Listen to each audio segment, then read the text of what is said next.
அதாவது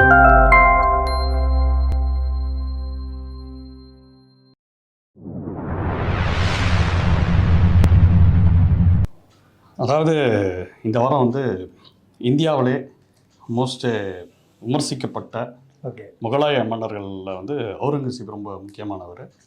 அவர் மேலே வரலாறு வந்து பல அவதூறுகளை வந்து தெரிவிச்சிருக்கு. ஸோ அதை பற்றி ஆலம்கீர் அவுரங்கசீப் அப்படிங்கிறத அந்த வரலாற்றை ஒரு மாதிரி புனைவாக புலியூர் முருகேசன் எழுதியிருக்காரு. ஒரு மேஜிக்கல் ரியாலிசம் கான்செப்டில் சொல்லலாம். ரொம்ப நல்லா இருந்துச்சு அப்படின்னு சொல்லலாம். இந்த புத்தகம் படிக்கிறப்ப எனக்கு தோணலை.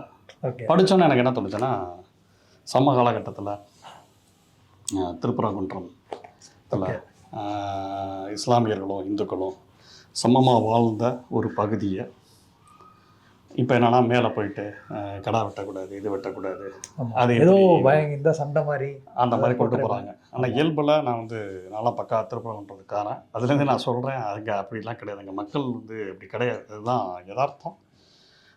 ரெண்டாவது அது வந்து சிக்கந்தர் மலையா இல்லை இந்த மலையா அப்படின்ட்டு எல்லாம் இருக்குது. முருகன் அப்படி பார்த்தா கூட முருகன் வந்து வைடரிட பெண்ணை தான் வந்து திருமணம் செய்கிறாரு.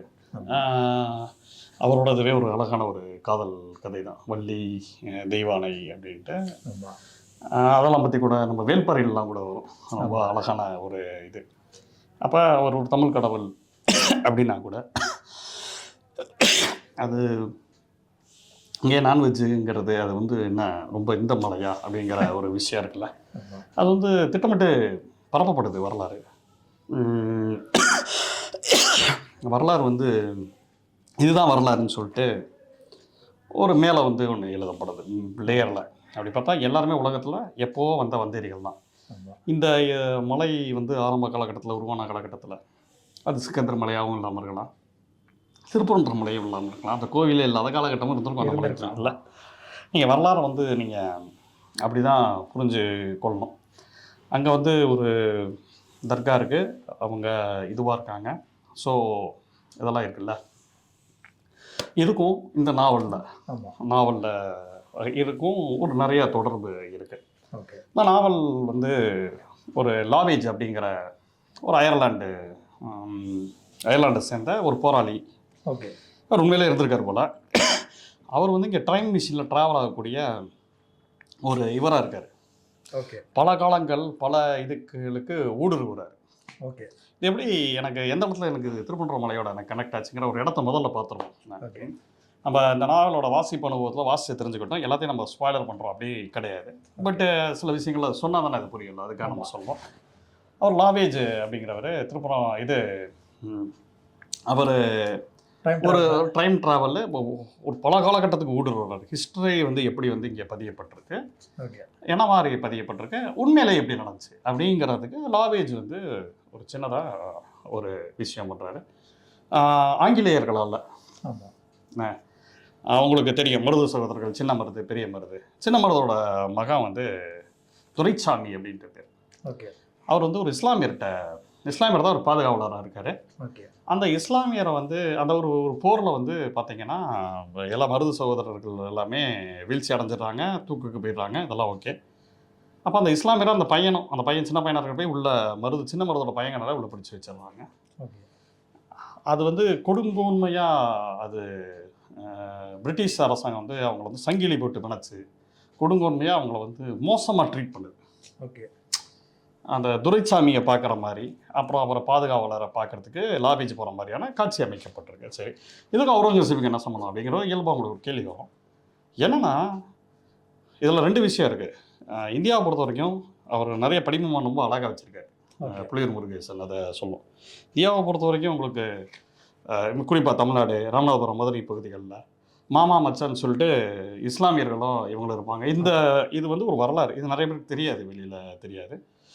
குறிப்பாக மருது சகோதரர்கள் இதெல்லாம் சின்ன மருது அவங்க பொண்ணெல்லாம் பார்த்திங்கன்னா வந்து இஸ்லாமியர்களை கல்யாணம் பண்ணி அந்த இது இருக்குது. இந்த நாச்சியார் மரபு அப்படின்ட்டு ஒன்று இருக்குது. இந்துக்களும் முஸ்லீம்களும் ரொம்ப ஒட்டி உறவாடக்கூடிய ஒரு பகுதிகளில் மதுரை, ராமநாதபுரம் ரொம்ப முக்கியமான பகுதி. மாமா மச்சான் மாப்பிள்ளைன்னு பேசிகிட்டு இருப்பாங்க. நீங்கள் ரொம்ப சாதாரணமாக அது மற்ற ஊருக்காரர்களுக்கு புரியுமான்னு தெரியல, பட் மதுரை பகுதி அப்படி தான். அப்படி இருக்கிறப்ப அதுக்கு பின்னாடி இப்படி ஒரு வரலாறு இருக்குது. அது சின்ன மருது வந்து வேறு யாரை நிறைய பேர் அவருக்கு நம்பிக்கையானவங்க இருக்கலாம். பட் ஒரு இஸ்லாமியர் தான் சின்ன மருதோட பையனை வந்து பாதுகாவலர் இருந்தாருங்கிறது ஒரு புது செய்தி. அப்போ இந்த விஷயத்தை எஸ்டாப்ளிஷ் பண்ணுறாரு. இது மூலமாக இஸ்லாமியர்களுக்கும் இந்தியர்களுக்கும் உண்டான, அதாவது இஸ்லாமியர்களுக்கும் இந்துக்களுக்கும் உண்டான தொடர்பு, அவங்களும் இந்தியர்கள் தான் 2 பேருமே. இந்த சென்ஸ் அந்த 2 பேருக்கு உண்டான தொடர்பு அவர் சொல்லிட்டு வர்றாரு. இன்னொன்று சொல்கிறாரு, பிரிட்டிஷ் ஆட்சி காலகட்டத்தில் இவ்வளவு சிறை இருக்குல்ல, என்ன புரிஞ்சிருந்துச்சுன்னா புலியூர் முருகேசன்ட்ட அப்படியே கட் பண்ணோன்னா அங்கே வந்து அவுரங்கசீப்போட காலகட்டத்துக்கு போகிறப்ப சிவாஜிக்கும் அவுரங்கசீப்புக்கும் நிறைய முரண்பாடெல்லாம் இருந்துச்சு. அதெல்லாம் சொல்லுவாங்க. என்னென்னா சிவாஜியோட பேரன் சொல்கிறது புரியுதா, சிவாஜியோட பேரன் வந்து அவுரங்கசீப் பாதுகாவலர் இருக்காரு. அவர் அரசன் மாதிரியே இது பண்ணியிருக்காரு. அது சிறை மாதிரியே கிடையாது உங்களுக்கு. அது ஒரு மாதிரி அவங்கள வந்து ரொம்ப அவங்களுக்கு உண்டான மரியாதையெல்லாம் கொடுத்துருக்காரு. மரியாதையை கொடுத்து அவங்கள எப்படி ட்ரீட் பண்ணார், அதுக்கு தான் இந்த சிறைச்சாலையை இதுவாக வைக்கிறது. சிவாஜி இவர் அவுரங்கசீப்போட பொண்ணு இருக்காங்களா, அவங்க வந்து சிவாஜியோட பேரனுக்கு ஒரு அம்மா மாதிரி இருந்து வளர்ப்பாங்க. அப்படி ஒரு இது இருக்குது. 2வது அவர் வந்து அதுக்காக நீ உன்னோட மரபெல்லாம் ஃபாலோ பண்ணாத அப்படின்லாம் அவர் சொல்ல. அவனுக்கு என்ன வேணுமோ, என்ன ரிச்சுவல்ஸ் வேணுமோ அவன் பண்ணிட்டோம், யாகம் பண்ணுவோம் பண்ணிட்டோம், இதை பண்ணுவோம் பண்ணிட்டோம் அப்படிங்கிற மாதிரியான வரலாற்று தகவல்களோடு எடுத்து போடுறது இருக்குல்ல. அப்போ ஒரு இஸ்லாமிய மன்னன், ஒரு முகல் சாம்ராஜ்யத்துக்கு உண்டான மன்னன் இதை ஏன் அப்படி பண்ணுறாரு? ஒரு இந்து மத சிவாஜியை ஆதரிக்கிறாரு, சிவாஜி பேரனுக்கு ரொம்ப சப்போர்ட்டிவாக இருக்கார். ஸோ அந்த பையனுக்கு வந்து ரிச்சுவல்ஸ்லாம் பண்ண சொல்கிறாரு. அதை தாண்டி ஒரு ஊரே எழுதிலாம் கொடுக்குறாரு. அது வந்து சிறைச்சாலை மாதிரி கிடையாது. அதாவது எப்படின்னா அவங்கள பிடிச்சிடுறாங்க. அதுக்கப்புறம் அந்த பையன் சின்ன பையனாக இருக்கான், மற்றவங்கெல்லாம் பதவிக்கு போட்டி வெறியில் அவனை கொண்டுற போகிறாங்கிறதுலேருந்து அவரை வளர்க்குறதுக்கு இது பண்ணுறாரு. அது ஒரு அடிமைத்தனம் அப்படின்னு கூட பார்க்க முடியாது. அந்த பாயிண்ட் ஆஃப் வியூ இருக்குல்ல.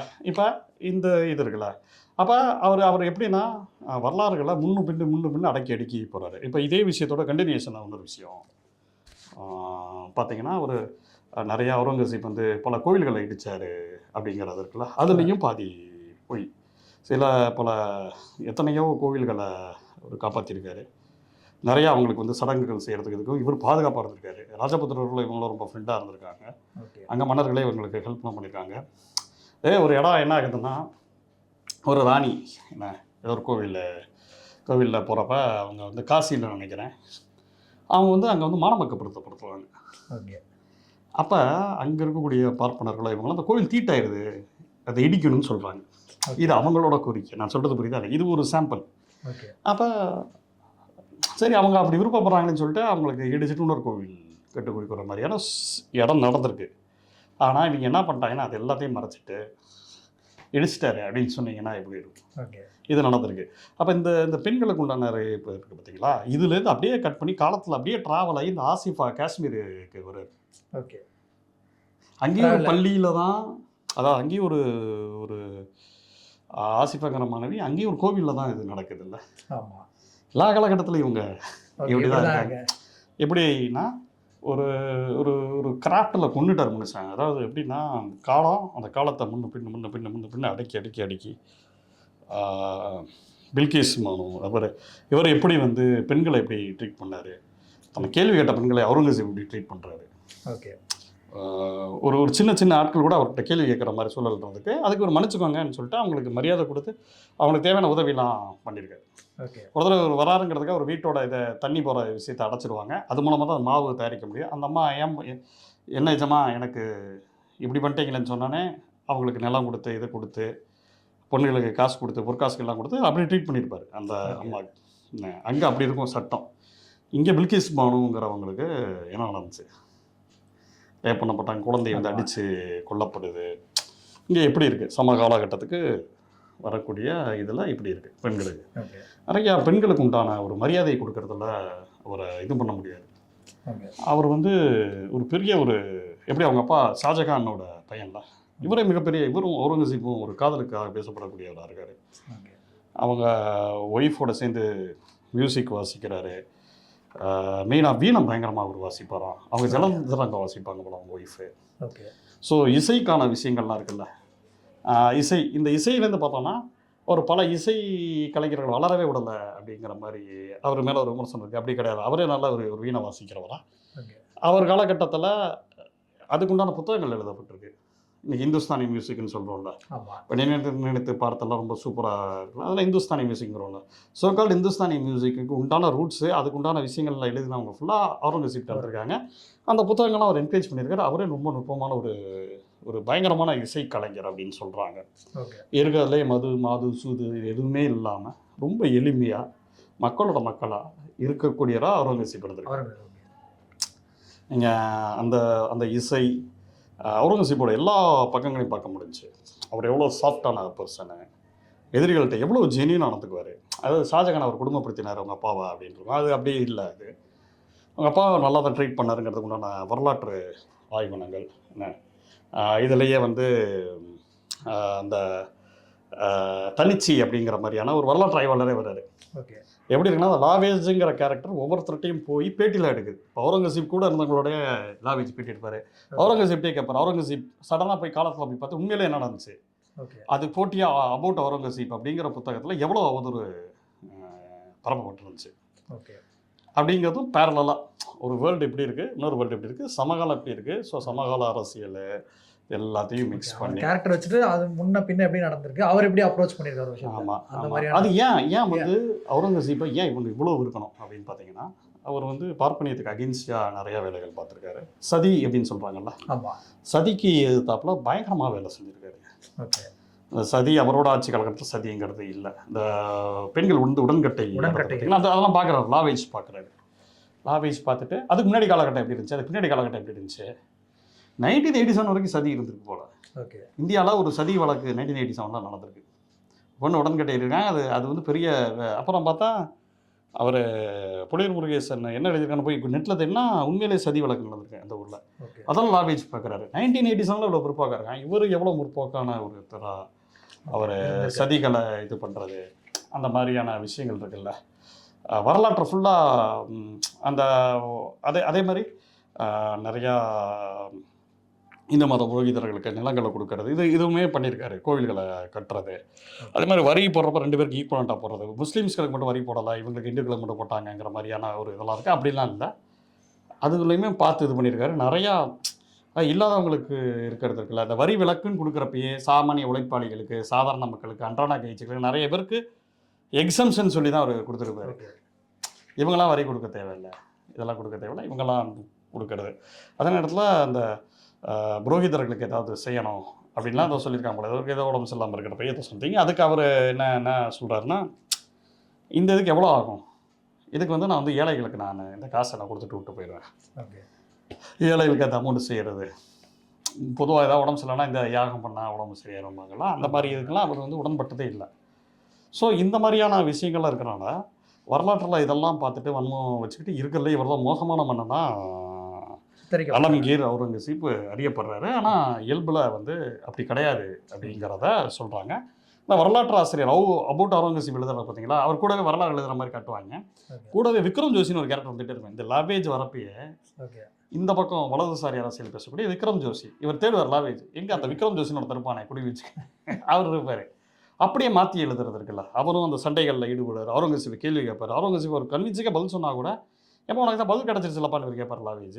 இருந்தாலும் நாங்கள் அப்படி தான் எழுதுவோம், நாங்கள் சொல்கிறதா வரலாறு, அது எப்படி நீ முடிவு பண்ணல வரலாறு அப்படிங்கிறது இருக்குல்ல. ஸோ அந்த வரலாறுங்கிறது ஒரு நிறையா அதில் ஒரு கேள்வி வரும். ஒரு இடம் அந்த இடிப்பு அந்த இதப்போ அந்த லாவேஜ் இருப்பார். அப்போ சொல்லுவாங்க, ஏன் இதுக்கு முன்னாடி இந்து கோயிலுக்கு முன்னாடி என்ன இருந்துச்சு, சமணர் பௌத்தம் தானே இருந்துச்சு, அதெல்லாம் கூட பேசியிருப்பாங்க. என்ன அப்படி தான் நான் ஆப்வியஸாக உனக்கு ஹிஸ்டாரிக்கலாக பார்த்தோன்னா இந்த இடத்துல இது பண்ணிட்டு தான்ப்பா அது வந்துச்சு அப்படின்னா, அப்போ அதுக்கு முன்னாடி என்ன பாருந்துச்சு அப்படிங்கிற ஒரு கேள்வி இருக்குல்ல. ஸோ அது நம்ம திருப்பரங்குன்றமாக இருக்கட்டும், நீங்கள் சொன்ன கனெக்டாக தானே நீங்கள். ஆமாம் அந்த அயோத்தியா இருக்கட்டும், இது எல்லாமே பார்த்தீங்கன்னா இப்படி தானே இருக்குது. ஒரு பெரும்பான்மையான மக்கள், சிறுபான்மையான மக்கள், ஒரு இது வந்து ஒரு அரசியலாக்கப்பட்டு அது வந்து ஒரு வாக்கு அரசியல், ஒரு வன்முறைக்கு உண்டான ஒரு விஷயமாகவும் மாறிக்கிட்டு இருக்குல்ல, மாற்றப்படுதில்ல. இயல்பில் மக்கள் எல்லாருமே ஸ்வீட்டாக தான் இருந்திருக்காங்க. அவங்களுக்கு வேணால் நம்மள மாதிரி ஒரு அரசியல் புரிதல் அது இல்லாமல் இருக்கலாம். பட் இருந்தாலும் இன்னொருத்தர் சக மனிதர்களுக்கு மேலே மனிதர்களாக இருந்திருக்காங்க. அவங்க நேசிப்பு தான் கொடுத்துருக்காங்க. நம்ம நேரத்தில் அவுரங்கசீப்பை மட்டுமே சொல்லலை, சாதாரண எளிமையான மக்கள் எல்லாருக்கும் ரொம்ப நண்பர்களாக தான் இருந்திருக்காங்க. அது அப்படி தான் இருந்திருக்கு. இயல்பான மக்களோட அரசியலே எல்லாரும் ஒன்று சேர்ந்து இருப்பது தானே. அதை தாண்டி இந்த மார்க்கங்களுக்கு ஏற்றாப்புல ஒரு நம்பிக்கைகள் வந்து ஒருத்தருக்கும் வேறு மாதிரி மாறுபட்டிருக்கே தவிர மற்றபடி பார்த்தீங்கன்னா அவங்க இயல்பான மனிதர்களாக இருந்திருக்காங்க. அவங்க வந்து அதை வந்து ஒரு சண்டை போடுறதுக்கு உண்டான ஒரு ஆயுதமாக அவங்க யூஸ் பண்ணல. ஆமாம், இல்லை மற்ற மதம் இருந்தாலும் அதுக்கு உண்டான ஒரு அரவணைப்பு இருந்திருக்கு. சேர்ந்து கொண்டாட நீங்கள் சொல்கிற மாதிரி இப்போ மதுரை அந்த மாதிரி திருவிழாக்கள்லையோ இப்போ கூட ரீசெண்டாக நினைக்கிறேன் அவங்க இந்த சீர்வரிசை எடுத்துகிட்டு வரதா இருக்கட்டும், இந்த சைடு மதுரை திருவிழாவே அப்படி தான் இருக்கும். ஆமாம், ஸோ அந்த மாதிரி அவங்க வேற வேறு மதமாக இருக்காங்க, அந்த பழக்க வழக்கன்றப்போ அவங்க சேர்ந்து செலிப்ரேட் பண்ணுறது. இஸ்லாமியர்களுக்கும் உண்டான ஒரு பண்டிகை தான் மதுரை சித்திரை திருவிழாவும் இருந்திருக்குங்கிறதான் யதார்த்தமான ஒரு விஷயமா இருக்கு. ஸோ இந்தியா முழுக்கவே இப்படி தான் இருந்திருக்கு. ஸோ கால்டு அவுரங்கசீப்போட இதில் அதை வந்து இந்த வரலாறை வந்து ஸ்டோரி ரீட்டெல்லிங்கிறது வந்து நார்த்தில் பயங்கர ஃபேமஸ்ஸு. ஆனந்த் நீலகண்டன் மாதிரி ஆட்கள், அசுராஸ், கௌரவாஸ்லாம் எழுதி ஒரு காலகட்டத்தில் அது வந்து ரொம்ப ஃபேமஸாக இருந்துச்சு. ராவணனை பற்றி, துரியோதனனை பற்றி எழுதுவாங்க. ஏன்னா அந்த சமூகம் வந்து ஜெயிச்சவங்களோட வரலாறு தான் சொல்லணும். அந்த ஆப்போசிட் சைடில் இருந்தாங்கன்னா அவனை வில்லனாவே பார்த்து பார்க்கப்பட்ட ஒரு சமூகம். அந்த மாதிரி ஒரு ஆல்டர்னேட் லிட்ரேச்சர் அப்படிங்கிறதுல இது பார்த்திங்கன்னா நம்ம அவுரங்கசீப் வந்து ஏன் வந்து திருப்பி படிக்கணும், ஏன் மீட்டு உருவாக்கம், அது அவ்வளோ ஒன்றும் மோசமானவர்களாக இல்லைப்பா, நீ சொல்கிறவர்களும் இல்லைப்பா. அவருக்குள்ளே அவ்வளோ நல்ல தன்மையான ஒரு பர்சனாக இருந்திருக்காரு. கிட்டத்தட்ட துறவி மாதிரி இருந்திருக்காரு. அவங்க அப்பா கூட இறக்கிறதுக்கு முன்னாடி கொஞ்சம் ஆடம்பரமாக இருந்திருக்காரு. இவர் என்ன சொல்லியிருக்காரு, அதெல்லாம் வேணாம், அதெல்லாம் செலவு, அதுக்கு மக்கள் நாளை செஞ்சுட்டு போவேன் அப்படிங்கிற மாதிரியான ஒரு ஒரு பயங்கரமான ஒரு பர்சனாக இருந்திருக்காரு. அதே இடத்துல டீப்பான லவ்வில் இருந்திருக்காரு. அந்த காதல் மனைவி இறந்த பிறகு சோகத்தில் இருந்திருக்காரு. ரொம்ப ஒரு லவ்வபிள் பர்சனாக அவர் இருந்திருக்காரு. ஸோ ஆலம்கீர் அவுரங்கசீப் வந்து ஒரு நல்ல இதெல்லாமே ஹிஸ்ட்ரியில் இருந்தால் கூட அந்த ஹிஸ்ட்ரியை வந்து முன்னும் பின்னும் அடுக்கி சமகாலம் ஹிஸ்ட்ரி வேறு ஊர்களுக்கு ட்ராவல் ஆவாங்க. நான் சொல்ல திடீர்னு அயர்லாண்டுக்குள்ளே போகும் கதை. அதில் இருக்கக்கூடிய காமனாலிட்டியையும் இதையும் நீங்கள் அப்படியே கோர்த்து பார்த்தா ஒரு செமையான ஒரு கிராஃப்டாக அந்த நடுவில் இந்த ரெண்டுத்தையும் சேர்ற புள்ளிகள் அப்படி சேர்த்துக்கிட்டு ரொம்ப அழகான ஒரு திரைக்கதை. ஒரு சினிமா பார்த்தா எப்படி இருக்கும், ஒரு கோர்வையாக ஓகே இது இந்த வெர்ஷன் அந்த வெர்ஷன் அது எல்லாத்தையும் சேர்றப்ப அது ஒரு புதுசான ஒரு அந்த காலம் எப்படி இருந்துச்சு, இந்த காலத்தை பெண்கள் எப்படி பார்ப்பாங்க, ஸோ எவ்வளோ காலகட்டத்தில் இப்படி அடிமைத்தனமாக இருக்குது, அதுக்கு இவங்களுக்கு என்ன சம்பந்தம் என்ன அப்படி இப்படின்னு அடுக்கிறப்ப ஒரு பெரிய ஒரு அனுபவமாக வாசிப்பு அனுபவமாக இருந்துச்சு. நான் இது தோழர் புலியூர் முருகேசனோட முதல் புத்தகத்தை நான் படிக்கிறேன். முதல் புத்தகத்தை இல்லை, கரெக்டான வேர்ட்ஸில் யூஸ் பண்ணுவோம், முதல்ல அவரை படிக்கிறேன். ரொம்ப ஆச்சரியமாக இருந்துச்சு. எனக்கு என்ன ஆச்சரியமாக இருந்துச்சுன்னா ரொம்ப வருஷம் அவர் எழுதிக்கிட்டு இருக்காரு. ஏன் அவர் வந்து இன்னும் பெருசாக அறியப்படல அப்படிங்கிற ஒரு விஷயம் இங்கே எனக்குள்ளே தோணுச்சு. அறியப்படுறதுனா ஒரு ரொம்ப அட்டகாசமாக இருந்துச்சு. எனக்கு இந்த நாவல் வந்து சீரியஸாகவே எக்ஸைட்டிங்காக இருந்துச்சு. ஒரு புனைவு எக்ஸைட் பண்ணுறதுங்கிறது இருக்குல்ல, அனுபவம் வாசிப்பு அனுபவமாக ரொம்ப சூப்பர்பான ஒரு நாவல். கண்டிப்பாக அவரோட ரைட்டிங் வந்து பக்கா எடிட்டிங் சென்ஸ் இருக்கக்கூடிய, ஒரு வார்த்தை கூட அதிகமாக போடாமல், அதே நேரத்தில் எப்படி எதை முன்னாடி வைக்கணும் எதை பின்னாடி வைக்கணும், என்ன கோர்வையில் என்ன இதில் போகணும் அப்படிங்கிறதுக்கு உண்டான அவர் எழுதுறதுங்கிறதுக்கு அப்படியே எழுத நிறைய எடிட் பண்ணுவார்ல, ஒரு கிராஃப்டாகவே அது எப்படி அந்த இதை கலந்தால் எவ்வளோ டேஸ்ட்டாக இருக்கும் அப்படிங்கிறது இருக்குல்ல வாசிப்பு அனுபவத்துக்கு. ஓகே, அதுக்கு உண்டான ஒரு ரொம்ப வேகமாக போகுது நாவல், ரொம்ப வேகமாக போகுது. அது உண்டான உழைப்பு வந்து, ஏன்னா ஒரு நாவலை வந்து ரொம்ப சிம்பிளாக எழுதுறதுக்கு தான் அந்த சப்ஜெக்டில் ஒரு ஸ்ட்ராங் வேணும்.